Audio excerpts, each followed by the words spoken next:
All right, I'm gonna make this video to show making domes and cones to where you make little people like this and little elves with the cones. As always, videos not made for like, share, follows. Do with that what you will. I make to share the information. Not so much for social media, as you can tell by how this video looks. Not trying to impress nobody, just trying to share. All right, so I already got my tight coils pre-rolled because y'all already know how to do that, I think.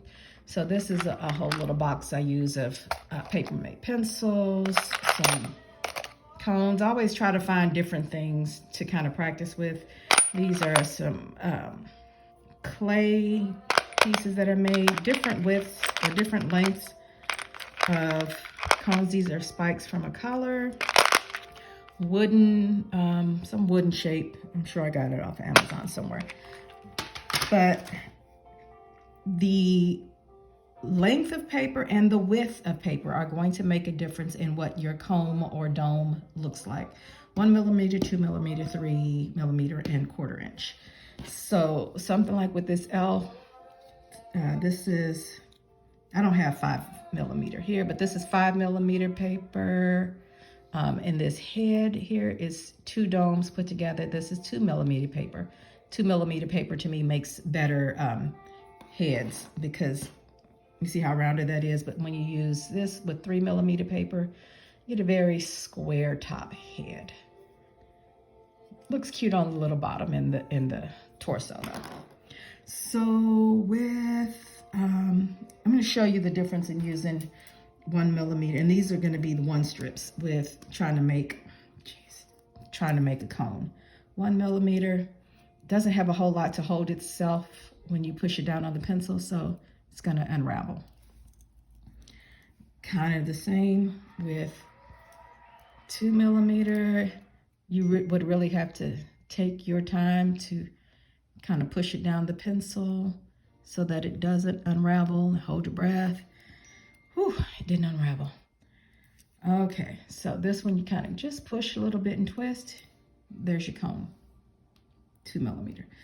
3 millimeter, you really, on this pencil, you don't have to worry about taking your time. You can just put it on there, push it down. It's got more to hold on to itself. So you can still get a cone. 1/4 inch, 5 millimeter, not shown here, but in these 1/4 inch papers, zoom, quick.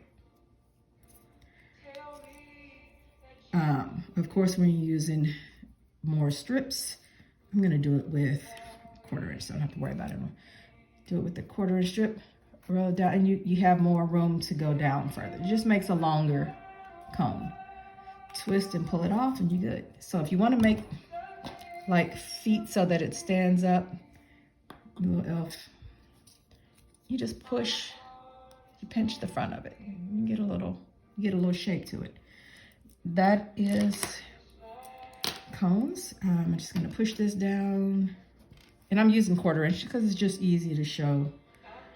Again, when you use these, you don't want to push it all the way down to the very end because you want to have something to hold on to pull when you're trying to pull that comb off. It comes off these metal tips really easy.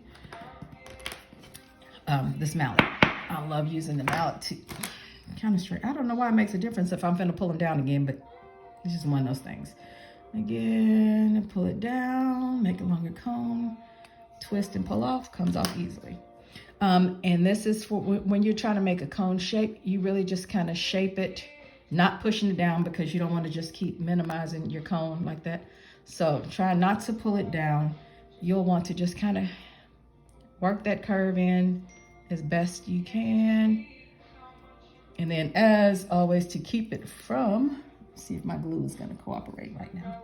It's not, but to keep it from reshaping when you're trying to place it, you're going to fill it with glue and make sure the inside is glued so it doesn't do this when you're trying to place it somewhere. That is cones. We are going to get with domes. This is my box of domes. So you see these little earrings, got a little slight dome, but you can use marbles of different diameters. There's, I don't even know what this shape is, some kind of weird shape cone. These clay tools that have different diameter balls, wooden balls. These are polymer clay balls. I made in different, these are polymer clay balls that I shaped just to play around with. Just any orb that you have.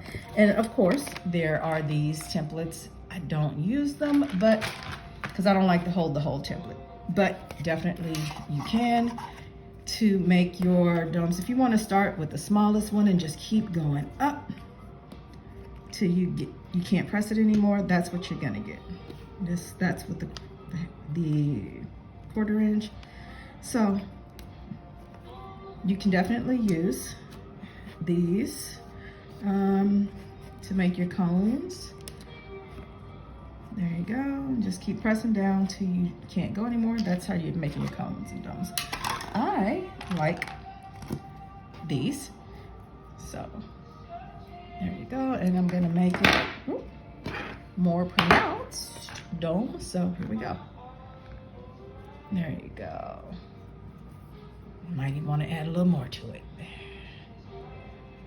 That is using your tools to make your cones and domes. Depends on the shape you want. And again, glue them so that they don't come apart. So that's basically it. Just remember, and you can, the most basic tool, your fingers. You can absolutely use your fingers. So that is cones and domes. Just remember the width of the paper and the number of strips. 1 strip, 2 strip, 3 strips makes a difference in what you're gonna get for your cone or your dome.